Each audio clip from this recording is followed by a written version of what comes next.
Então esse filme não é sobre o caos do apocalipse, não é sobre o caos de um terrorismo cibernético que pode acontecer a qualquer momento.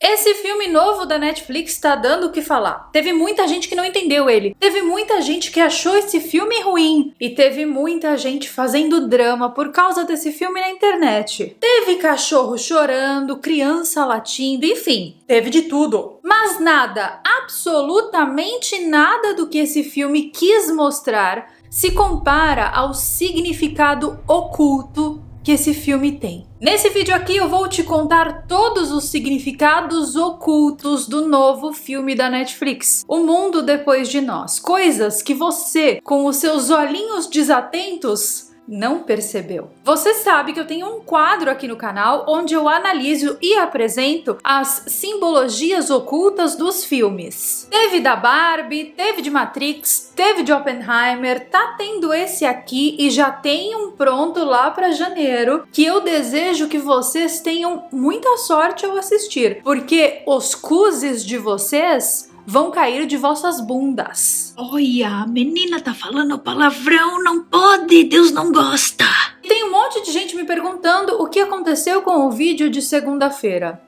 É simples, o YouTube removeu ele. Mas agora sim, sem mais delongas, vamos lá. Vamos falar de O Mundo Depois de Nós. Quer dizer então que esse vídeo aqui é uma propaganda do filme? Quer dizer que é publi? Não, querido, não é publi não, mas nós teremos muitos spoilers aqui nesse vídeo. Então se você por acaso ainda não assistiu ao filme, fique avisado.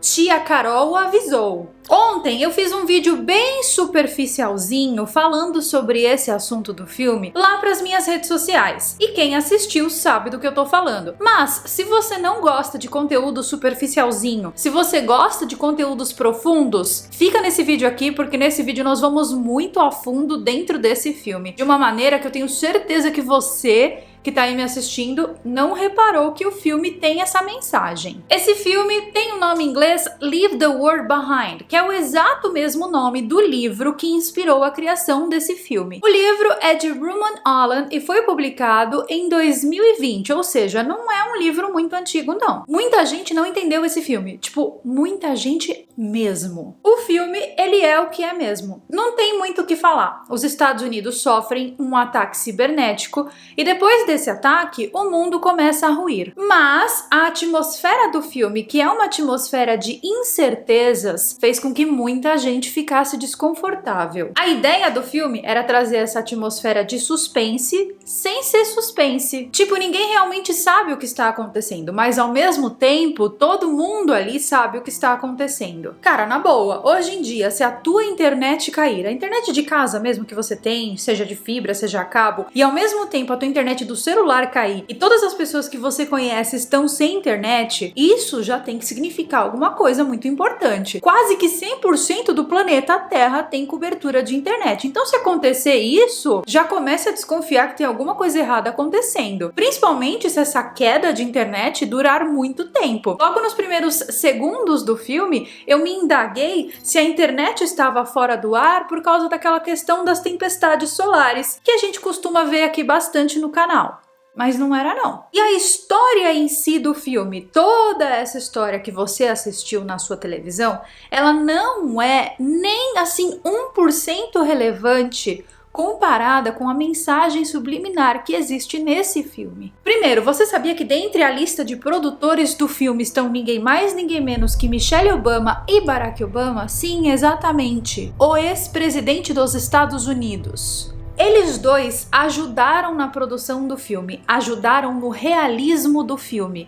O Barack Obama utilizou os conhecimentos que ele obteve dentro da Casa Branca como ex-presidente dos Estados Unidos para fornecer mais realismo ao filme. Ou Ou seja, o filme já é muito perturbador. Imagine agora você sabendo que esse filme pode ser real. E tudo que aconteceu ali no filme tem total potencial de acontecer de verdade. As pessoas que assistiram o filme disseram que não entenderam o filme porque o filme não explica o que tá acontecendo direito. Mas o filme explica sim, porque esse homem aqui, o personagem, né, que esse homem faz, o personagem de Mahershala Ali, esse nome é bem difícil de ser dito, ele explica o que tá acontecendo 2 vezes.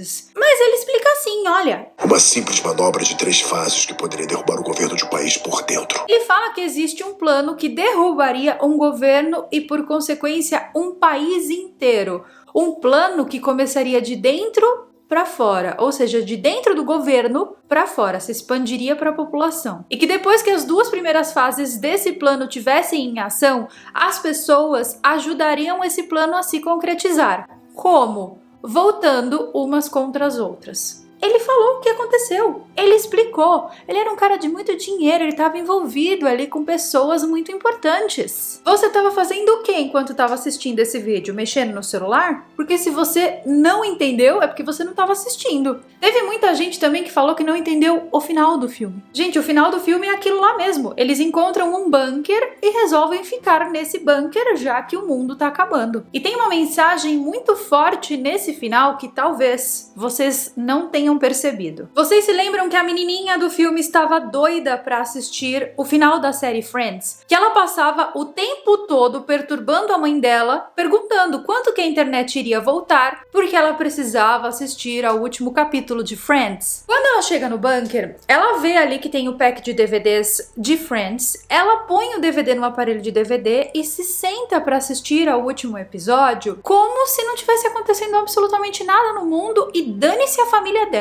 Dane-se o apocalipse. Isso aqui tem uma mensagem fortíssima. Ah, Carol, que mensagem? Hoje em dia nós estamos tão bitolados por tecnologia, tão viciados em tela, que o mundo pode estar acabando e nós estaremos lá consumindo mais e mais entretenimento para tentar saciar as nossas imensas necessidades de dopamina. É exatamente por isso que é extremamente difícil manter uma pessoa por muito tempo em algum vídeo. Então, se você ainda continua me assistindo aqui nesse ponto do vídeo, comente "eu aguentei firme" aqui embaixo nos comentários. Só para lembrar, gente, que a dopamina é um neurotransmissor responsável pelo nosso sistema de recompensa, ou seja, responsável pela nossa sensação de prazer. E sim, tá todo mundo viciado nisso. A verdade é que a maioria das pessoas não entendeu esse filme porque ele não é um filme literal. Ele é um filme subliminar, ele é um filme com mensagens. Então, se você continuar sendo superficial e se você continuar consumindo coisas superficiais, você não vai entender nenhum filme que tenha mensagens não literais daqui pra frente. Esse filme, ele é muito dotado de simbolismo e de ocultismo, então não me admira que as pessoas não o tenham entendido. É meio óbvio, dada a situação da nossa sociedade atual, onde as pessoas buscam muito por prazer, ou seja, muito por dopamina e muito por recompensas rápidas, e não querem estudar, por exemplo, porque o estudar é uma recompensa que demora um tempo para você atingir. Então isso não me admira, tá? Isso tudo é normal e faz parte do processo de imbecilização que a nossa sociedade está vivendo. Então, a partir desse ponto aqui do vídeo, eu vou começar a falar um pouco sobre esses simbolismos ocultos. E para começar, você se lembra que nas primeiras cenas do filme, quando eles estão lá na praia, a menininha lá percebe que aquele barco petroleiro, ele tá chegando muito perto. Ela foi a única da família que percebeu. O resto da família tava de boa, ninguém tava se ligando em nada, ninguém tava realmente se conectando com o fato de estar na praia ali. E vocês se lembram que o filme começa com a Julia Roberts falando que ela queria férias, que ela queria se desconectar e tal? Enfim, ela chega na praia e ela não consegue se conectar com a praia. Isso também tem um porquê. Mas vocês se lembram o nome do barco petroleiro? Bom, o nome do barco, quando ele chega, quando ele encosta na areia, a gente consegue perceber que tá escrito lá em cima White Lion, ou seja, leão branco. E arquetipicamente falando, o leão branco, ele é um ser muito raro que representa poder, força, coragem e espiritualmente ele simboliza pureza, sabedoria e conexão com o divino. Então, esse barco que chega no começo do filme, ele é uma espécie de um presságio. Depois de alguns minutos de filme, começam a aparecer alguns outros animais na casa, como por exemplo, começam a aparecer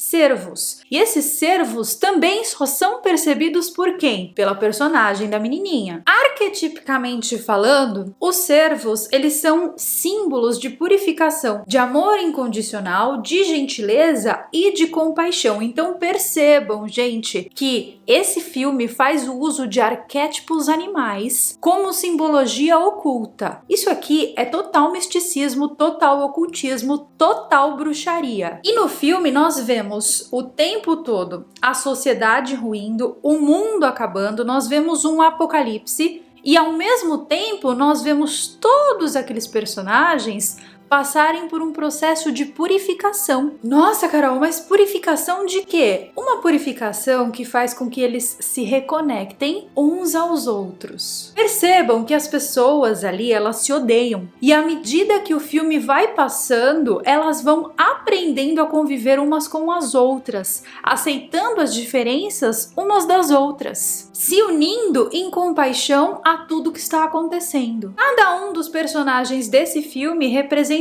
um aspecto de nós mesmos, e aspectos esses que precisam de cura. No começo do filme, a personagem da Julia Roberts e da Myha'la Herrold, espero estar pronunciando o nome dela corretamente, elas se odeiam, elas ficam se atacando o tempo todo, sem se perceber que elas são iguais em julgamento e ódio, porque as duas se julgam na exata mesma proporção e medida. O que me lembra muito bem aquela lei hermética do semelhante atrai semelhante. Às vezes a gente reclama tanto das pessoas que estão à nossa volta, só que por um princípio hermético, você acaba atraindo aquilo que é igual a você. Já o personagem do Ethan Hawke, ele representa um aspecto de nós mesmos, que é aquele aspecto onde todos nós achamos que nós somos muito bonzinhos, que nós somos aquela pessoa que nunca faz mal pra ninguém, mas aquela pessoa, inclusive, que se recusa a ajudar alguém que está passando uma necessidade. Porque em determinado ponto do filme ali, ele encontra com uma senhora na estrada e essa senhora falava espanhol. E essa senhora implorou pela ajuda dele e ele foi embora, mesmo sabendo que ele podia tentar ajudá-la, porque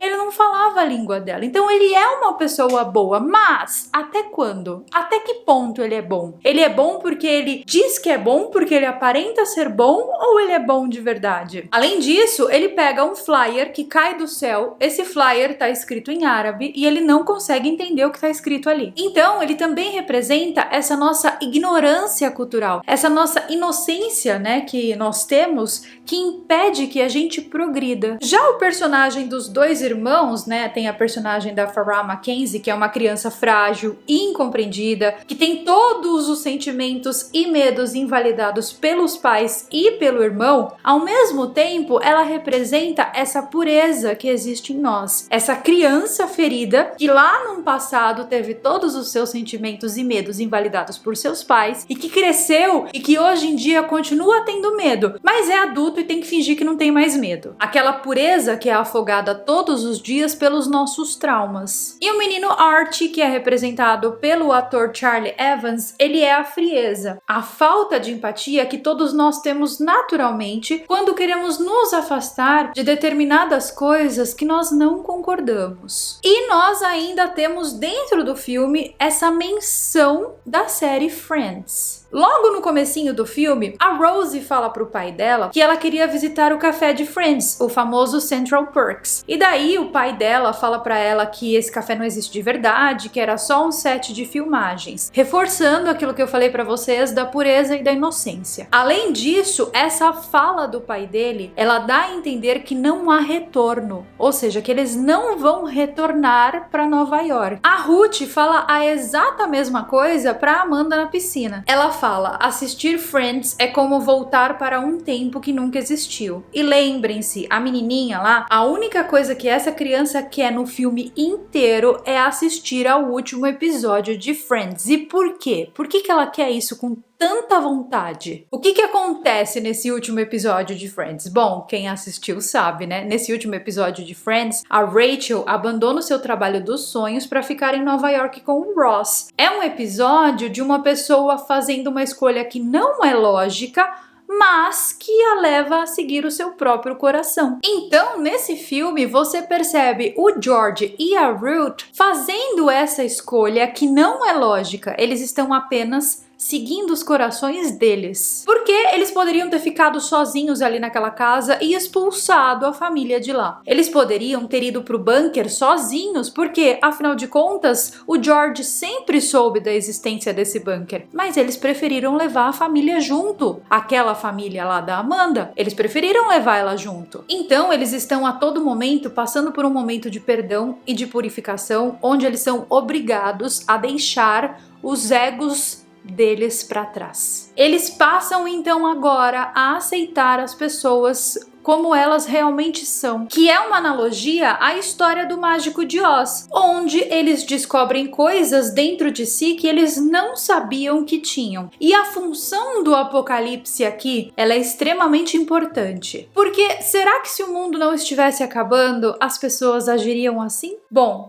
eu acho que não. Eu acho que as pessoas continuariam vivendo seus próprios egos. E aí, à medida que o filme vai passando, você vai percebendo as coisas mudando. A Ruth e a Amanda começam a se dar bem finalmente. O Clay toma coragem em defender alguém quando o Danny, lá o personagem do Kevin Bacon, aponta uma arma para a cabeça do George. O tosco do Art, por exemplo, ele aprende sobre humildade quando os dentes dele começam a cair. E teve muita gente que não entendeu essa parte, não entendeu por que os dentes dele caíram, sendo que era só um ataque cibernético. Não existia doença nenhuma. Bom, se você não entendeu, agora você sabe o motivo pelo qual isso aconteceu. É porque ele não se preocupava com ninguém além dele. Então esse filme não é sobre o caos do apocalipse, não é sobre o caos de um terrorismo cibernético que pode acontecer a qualquer momento. Esse filme é sobre nós, sobre os humanos e sobre as suas condições raras de egoísmo e egocentrismo. O George começa a agir no final como uma pessoa boa. Ele vai até o seu vizinho e ele intervém pelo filho do Clay que está doente. Então, no final do filme, que o povo falou, não gostei do final, o final é muito ruim. Bom, no livro, tá? Não no filme, o final é um pouquinho diferente. E como eu li o livro há algum tempo atrás, eu posso falar pra vocês o que acontece de fato no final. A gente sabe que a série de Friends tem 6 personagens principais, certo? E nesse filme aqui, também são 6 personagens principais. Friends é sobre o quê? Friends é uma série sobre 6 amigos que aprendem a colocar as suas diferenças de lado. Nesse filme é a exata mesma coisa. Talvez o autor do livro fosse fã de Friends. Eles vão conviver em um bunker onde eles precisam colocar as suas diferenças de lado, porque senão, trancados ali, tendo que se aguentar todos os dias, eles não conseguirão. Só que agora, no final do filme, no final do livro, eles estão muito melhores do que eles eram no começo. Vocês se lembram lá da analogia do leão branco, que era um presságio? Pois é, eles vão se purificando à medida que o tempo passa, que é o arquétipo do leão branco. Além disso, White Lion é o nome de um navio que atracou na Virgínia em 25 de agosto de 1619 e ele tinha dezenas de escravos africanos. Se você quer saber um pouquinho mais sobre essa história e o motivo pelo qual esse navio foi colocado no filme, eu recomendo que você pesquise essa expressão no Google. E boa sorte, é que é um assunto muito dark que eu não posso falar aqui. Eu já tive um vídeo apagado nessa semana. Não quero ter outro, tá bom? Você pesquisa aí depois. Existem simbologias dentro desse filme também que são mais fáceis de serem percebidas pelos nossos olhinhos. O menino Archie, ele usa uma camiseta escrito Obey, que traduzindo do inglês para o português é obedeça. Essa camiseta por si só, ela já carrega uma mensagem política muito severa. É que nem quando eu falo para vocês sobre esse sistema que nós vivemos, que nós somos obrigados a estar na Matrix. Então a camiseta sozinha já tem uma mensagem mega forte, mas percebam o que acontece nessa cena quando eles colocam um de camiseta escrito Obey e o outro de camiseta da NASA. Ou seja, o que a gente está lendo aqui? Obey NASA. Obedeça a NASA. Olha que mensagem forte. Obedecer a NASA por quê? Por que nós deveríamos obedecer a NASA? Ela não é só uma agência espacial? Ela não é só uma agência que estuda as coisas do espaço? Bom, agora, nas últimas semanas do ano, nós vamos ter um vídeo aqui nesse canal sobre a Estação Espacial Internacional que talvez responda a essa pergunta. Eu recomendo que você assista. Provavelmente o YouTube não vai te entregar aqui os conteúdos do canal. Você vai ter que vir aqui, pesquisar meu nome lá na barra e assistir. Mas não tem problema nenhum, passa aqui no canal uma vez por semana que sempre terão vídeos novos, exceto os dias que o o YouTube resolve deletar os meus conteúdos. Mas, tirando isso, teremos sim. No começo do filme, também existem diversos símbolos maçônicos que passam despercebido pelos nossos olhinhos desatentos. Mas o que mais me chama a atenção no começo do filme é isso aqui. Mas aí eu me lembrei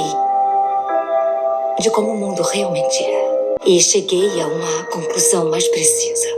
Eu odeio mesmo as pessoas. Para quem gosta de numerologia, o filme também está lotado de conceitos numéricos. Existem vários números colocados estrategicamente que cada um desses números tem um significado. Mas como eu não sou numeróloga, eu não vou saber interpretar com certeza todos. Mas eu vi que tem sim. E eu acho que nós não temos mais tempo também para falar, né, de todos esses significados ocultos. Afinal de contas, nós estamos falando de um filme de quase 2 horas. Aliás, eu acho que tem mais de 2 horas, né? 2 horas e 20? Enfim, muita coisa tem aí. Uma outra simbologia muito interessante são os próprios quadros da mansão. Se você assistiu e você não percebeu, é de propósito. Eles colocaram lá para você não perceber mesmo. Mas os quadros da mansão, eles vão trocando, eles vão se alterando à medida que o filme vai passando, para dar uma noção pra gente daquilo que tá por vir. Ou seja, qual é a mensagem subliminar por trás de tudo isso? Tudo que é visto, tudo que é mostrado, está nos preparando para algo que está por vir. Qualquer semelhança com a realidade é mera coincidência, né? Um filme, principalmente um filme desses, que tem uma divulgação enorme, que tem uma publicidade enorme, ele nunca é só um filme, ele tem um propósito. E nesse caso aqui, esse filme tem um propósito muito grande. E para finalizar, eu sei que eu já falei muito, pra finalizar eu vou dizer só mais uma coisinha aqui. A gente acha que os filmes de ficção, eles estão aí pra nos mostrar uma coisa que pode acontecer no futuro, mas a ideia é ao contrário. Os filmes de ficção, eles não nos mostram coisas que podem acontecer no futuro. Eles estão lá para nos contar verdades de maneiras homeopáticas, ou seja, tudo isso já aconteceu. Se tá passando na sua televisão, se já virou filme, é porque já aconteceu. E agora eles estão nos contando de uma maneira suave, leve, em uma historinha de ficção, para você falar, ai que gostoso, filminho novo da Netflix, vou fazer aqui uma pipoquinha e vou sentar para assistir. Bom, eu quero saber os comentários de vocês sobre essa história desse filme. Comenta aqui embaixo tudo que você achou também sobre esse vídeo, se você reparou ou não reparou nesses aspectos, e eu vejo vocês então no nosso próximo vídeo, que será na sexta-feira e será sobre Nostradamus. Tô falando aqui e só de eu falar, o Fatos Desconhecidos já interceptou meu canal, já copiou meu vídeo e vai postar amanhã. Querem apostar? Ai, eu nem preciso apostar, eu sei que eu vou ganhar. Um beijo pra vocês e eu vejo vocês então nos nossos próximos vídeos. Bye!